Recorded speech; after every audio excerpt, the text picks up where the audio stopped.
Hello praise the lord everyone. प्रभु की स्तुति हो एक बार फिर से आज के सुंदर और आशीषित पल के लिए। प्रभु का धन्यवाद करता हूं कि पुनः उसने मुझे आप लोगों के बीच में आने का अवसर दिया और इसलिए आज पुनः हम होशे नबी की पुस्तक और उसके 14वें अध्याय अर्थात अंतिम अध्याय की ओर अपने ध्यान को केंद्रित करेंगे। लेकिन इससे पहले कि हम मनन में जाएं, मैं आप सभी का तहे दिल से शुक्रिया अदा करता हूं। आप सभी का जो आप प्रथम बार मेरे साथ जुड़े हैं और आप सभी का जो लगातार मेरे इस यात्रा में, इस मनन की यात्रा में आप मेरे साथ हैं। प्रभु आप सबों को आशीष दे। प्रभु का अनुग्रह आपके जीवन पर बहुत अधिकाई से हो। मेरे प्रियो, अक्सर मैं इस बात को बोलता हूं कि कई बार हम और आप अपने जीवन में ये सोचते हैं कि हम अकेले हैं अपने घर में, अपने परिवार में, हमसे कोई बात करने वाला नहीं, हमसे कोई मिलने वाला नहीं। और ऐसे कई बार हम अपने आप को ये सोचते हैं कि हम अकेले हैं। लेकिन नहीं मेरे प्रियो, परमेश्वर के वचन को जब हम पढ़ते हैं तो हम इस बात को देखते हैं कि प्रभु ने अपने फरिश्तों को हमारे संग छोड़ रखा है और प्रभु के दूत हमारे साथ रहते हैं। मैं कई बार इस बात को बोलता हूं मेरे प्रियो कि जब भी मुझे अवसर मिलता है मैं प्रभु के वचन का मनन चिंतन करते हुए प्रभु की आराधना और स्तुति करता हूं। जब भी मौका मिलता है मैं प्रभु के उन गीतों को गुनगुनाता हूं, क्योंकि जब हम इस प्रकार से अपने जीवन को जीते मेरे प्रियो तो हमारा मन आनंदित होता है और हमें किसी और की आवश्यकता नहीं पड़ती। और हम अपने जीवन में जब प्रभु के साथ बैठे तो उससे बढ़कर हमें और क्या चाहिए। हर सुबह और हर दिन हर वक्त जब एक सुबह में मैं आपके बीच में मनन को लेकर आता हूं तो दिन भर जब प्रभु के इस वचन का मनन करता हूं मैं प्रभु का धन्यवाद करता हूं कि प्रभु वो बातें जो आप चाहते हैं, वो बातें अपने लोगों से, अपने विश्वासी जनों से, अपने बेटे और बेटियों से आप उस बात को करें जो आप मेरे द्वारा पहुंचाना चाहते हैं। और इसलिए मैं हमेशा ये प्रयास करता हूं, प्रार्थना करता हूं, प्रभु मैं नहीं पर आपका वचन मुझसे बात करे और वो ही वचन मैं आपके लोगों तक पहुंचाने वाला हो सकूं। इसलिए आइए हम प्रभु के वचन में आगे चलते हैं और इस वचन के द्वारा आज आशीष को पाएं। लेकिन एक गीत जो बहुत खूबसूरत मुझे लगता है और अक्सर हम इस गीत को गुनगुनाते हैं, इन गीतों को गाते हैं और जो हमारे प्रभु के दोबारा आगमन की बाट जोते हैं वो इस गीत के द्वारा अपने प्रभु की प्रशंसा करते हैं। गीत के बोल कुछ इस प्रकार से हैं। देखो देखो कोई आ रहा है, कैसा जलवा मसीह आ रहा है। आंखें अपनी उठा कर तो देखो, कैसे शान से मसीह आ रहा है। कितना खूबसूरत गीत है मेरे प्रियो। गीत बहुत हैं। मैं प्रभु के भक्तों का, प्रभु के दासों का, उनका धन्यवाद करता हूं जिन्होंने इन खूबसूरत गीतों को रचा है।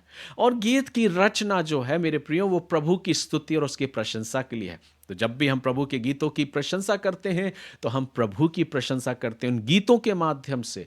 इसलिए आइए हम प्रभु का धन्यवाद करें और आज जो समय प्रभु ने हमको दिया है कि हम उसके वचन का मनन और चिंतन कर सकें। आज हम अपने होशे नबी की पुस्तक उसके अंतिम अध्याय पर पहुंच चुके हैं।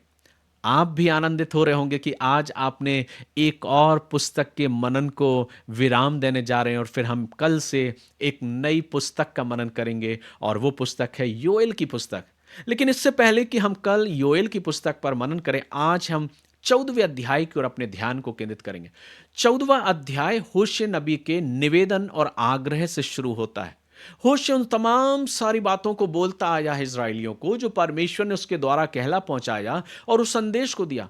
होशे ने बकायदा वो सब कुछ किया जो प्रभु ने उससे कहा, लेकिन अब होशे अपनी तरफ से कुछ कहने जा रहा है। ये कितनी महत्वपूर्ण बात होती ना मेरे प्रियो, जब प्रभु अपने दास को इस्तेमाल कर रहा है, अपने सेवक को इस्तेमाल कर रहा है और उसका सेवक वो ही बात बोल रहा है जो प्रभु उससे कहलवा रहा है। लेकिन ये कितनी अनोखी और अद्भुत बात लगती है जब संदेश समाप्त हो रहा है तब वो अपने उस संदेश में, अपने परमेश्वर के उस वचन में उन बातों को रख रहा है और वो क्या कह रहा है जब आप पढ़ेंगे तो बहुत खूबसूरत लगता है। जब मैं इसका मनन कर रहा था मैंने प्रभु का धन्यवाद दिया कि कितना खूबसूरत तरीके से होशे प्रभु के लोगों को समझा रहा और कह रहा है, हे इज़राइल अपने परमेश्वर यहोवा के पास लौटा। कितना खूबसूरत शांतिदायक ये वचन लगता है कि वो अपने लोगों को, प्रभु के उन लोगों को संदेश दे रहा है जो प्रारंभ में उसने सोचा था। जो प्रारंभ में जब आप इस पुस्तक को खोलेंगे तो वहां वो इस बात को कह रहा है। वो इज़राइलियों के उन कामों को देखकर, उन अधर्म के कामों को देखकर और प्रभु की ओर से जब वो फिर गए उनके जीवन को देख के वो बड़ा निराश होता है, बहुत उदास होता है। लेकिन अंत में वो क्या कह रहा है बड़े आनंद के साथ, एक एक मिठास के साथ, एक प्यार के साथ उन्हें समझाइश दे रहा है, उनसे निवेदन कर रहा है। वो कह रहा है, हे इज़राइल, अपने परमेश्वर यहोवा के पास लौटा। आगे कहता है, क्योंकि तूने अपने अधर्म के कारण ठोकर खाई है, बातें सीख कर यहोवा की ओर लौट कर उससे कह, सब अधर्म दूर कर, अनुग्रह से हमको ग्रहण कर, तब हम धन्यवादी रूप बलिदान चढ़ाएंगे।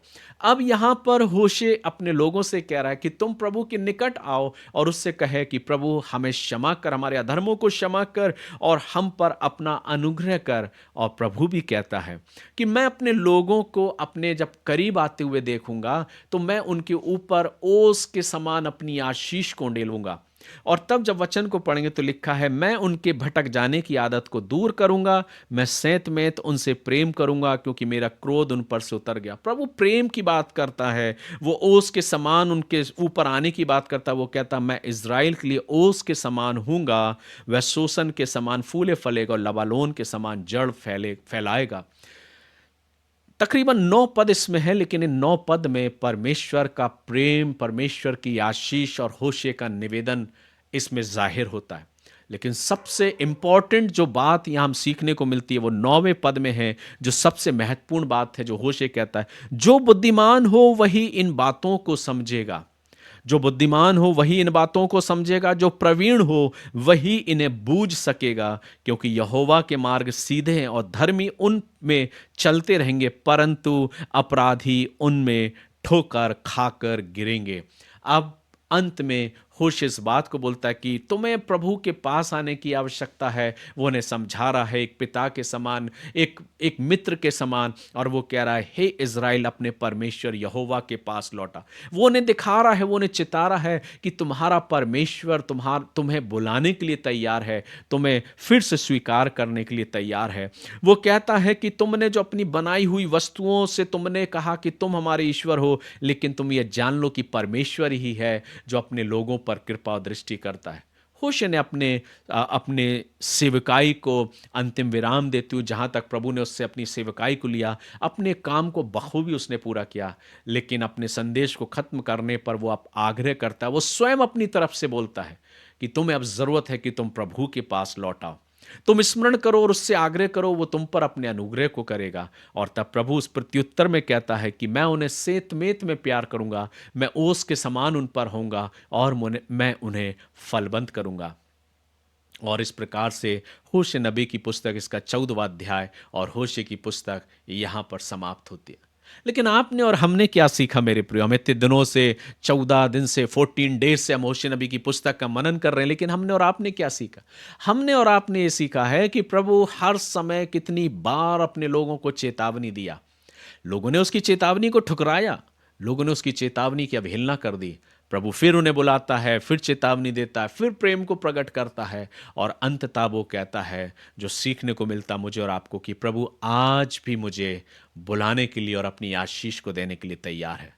जो गीत अभी मैंने गाया, देखो देखो कोई आ रहा है, कैसा जलवा मसीह आ रहा है, हमारा और आपका प्रभु मेरे प्रियो बहुत जल्द बादलों पर आने वाला है।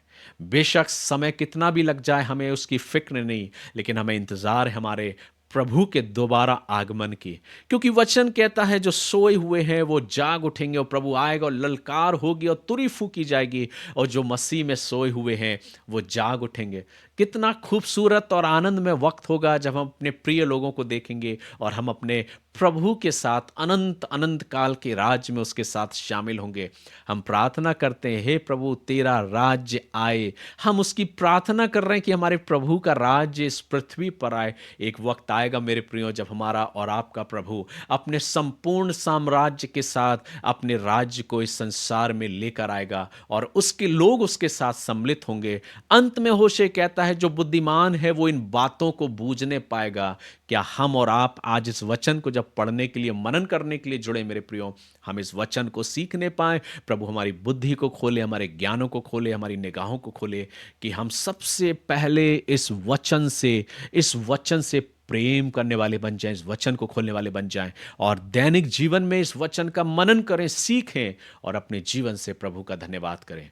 वो प्रभु आज भी अपनी पुकार को देता है और वो कहता है, आज भी मैं तुम्हें स्वीकार करने के लिए तैयार हूं। मैं बहुत खुश हूँ और आनंदित हूँ कि प्रभु ने मुझे ऐसा अवसर दिया कि आप लोगों के साथ प्रभु के उस मनन को, जो मनन मैं अपने दैनिक जीवन में करता हूँ, वो आप लोगों के साथ शेयर करूँ, आप लोगों के साथ बांटूँ। इस माध्यम के लिए मैं परमेश्वर का धन्यवाद करता हूँ और दुआ करता हूँ, आप जहाँ कहीं से भी हमको देख रहे हैं, सुन रहे हैं, मैं आपसे आग्रह करता हूँ कि आप ज़रूर कमेंट बॉक्स में बताएं कि आप मुझे कहाँ से सुनते हैं। इससे मुझे भी बहुत प्रोत्साहन मिलता है कि आपकी चाहत, आपका प्रेम प्रभु के वचन के प्रति कितना अधिक बढ़ता जा रहा है। मैं परमेश्वर का धन्यवाद करता हूं और मुझे मालूम रहेगा कि आप हमारे साथ कहां कहां, किस किस क्षेत्र से जुड़े हैं। मेरी प्रार्थनाएं सदैव आपके साथ हैं। प्रभु का सेवक होने के नाते, प्रभु का खादिम होने के नाते, उसका दास होने के नाते मैं आप सभी के लिए प्रार्थना करता हूं।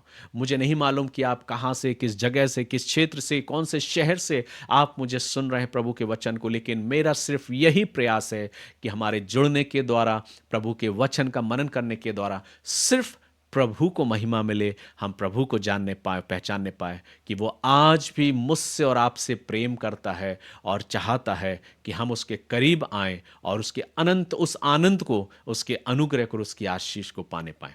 प्रभु आप सबों को आशीष दे, प्रभु का अनुग्रह आप सभी के साथ हो। आशा करता हूं कि आप जब तक मेरे साथ बने रहे, इस पूरे होशे नबी की पुस्तक में आपने पढ़ा, मनन किया, चिंतन किया, आपने जरूर आशीष को पाया होगा। अगर आपने आशीष को पाया है तो इस आशीष को अपने तक सीमित ना रखें। इस संदेश को, इस डिवोशन को अपने मित्रों तक, अपने परिवार के प्रिय लोगों तक, जिनको आवश्यक है, जो वचन के भूखे और प्यासे हैं, उन तक इस वचन को जरूर शेयर करें, क्योंकि आपका एक शेयर, ये वचन जब लोगों के पास पहुंचेगा, वे भी परमेश्वर की आशीष को पाने पाएंगे। प्रभु आप सबों को संभाले, प्रभु का अनुग्रह आपके साथ हो और प्रभु की आशीष आप सभी के साथ बनी रहे। हम कर फिर मुलाकात करेंगे प्रभु के अनुग्रह में होके, और हम नए अध्याय की ओर, नई पुस्तक का मनन करेंगे।